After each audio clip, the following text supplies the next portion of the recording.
Depuis des années, l'iPhone Pro Max surpasse le modèle iPhone Pro à réguler. Tu bénéficies d'un écran plus grand et d'une batterie plus volumineuse, ce qui signifie une expérience visuelle plus immersive et une autonomie plus longue. Et cette année passée, l'iPhone 15 Pro Max a laissé l'iPhone 15 Pro loin derrière en offrant une lentille exclusive de zoom tétraprisme 5 fois, comparée à juste 3 fois pour le Pro à réguler. La bonne nouvelle, c'est que l'iPhone 16 Pro devrait équilibrer les choses cette année à plus d'un titre. Voici pourquoi je pourrais sauter le pas pour l'iPhone Pro régulier au lieu du Pro Max.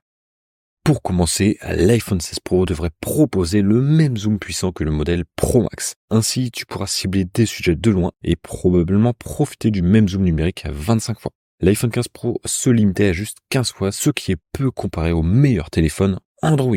L'autre grande amélioration pour l'iPhone 16 Pro cette année est son écran plus grand par résumé. L'iPhone 16 Pro devrait disposer d'un écran de 6,3 pouces contre 6,1 pouces auparavant. L'iPhone 16 Pro Max devrait également s'agrandir, passant de 6,7 à 6,9 pouces. Mais je pense que cela pourrait être excessif pour moi, même si les rumeurs de cadre plus fins se concrétisent. Je pense qu'un écran OLED de 6,3 pouces sera plus que suffisant. Et j'aime l'idée d'avoir un téléphone qui prendra encore moins de place dans ma poche. Bien qu'Apple ait fabriqué un téléphone en titane plus léger et plus compact avec l'iPhone 15 Pro Max l'année dernière. Autrement, on s'attend à ce que l'iPhone 16 Pro dispose de toutes les mêmes fonctionnalités que le Pro Max. Cela inclut une nouvelle puce A18 Pro avec des performances améliorées, un nouveau bouton de capture pour les photos et les vidéos, et une cargaison de fonctionnalités d'intelligence artificielle générative avec iOS 18. D'après les benchmarks divulgués de l'A18 Pro, il semble que la nouvelle puce n'offrira pas un énorme gain de performance, mais je peux t'assurer qu'Apple va mettre en avant son moteur neuronal à l'intérieur de la puce utilisée pour les tâches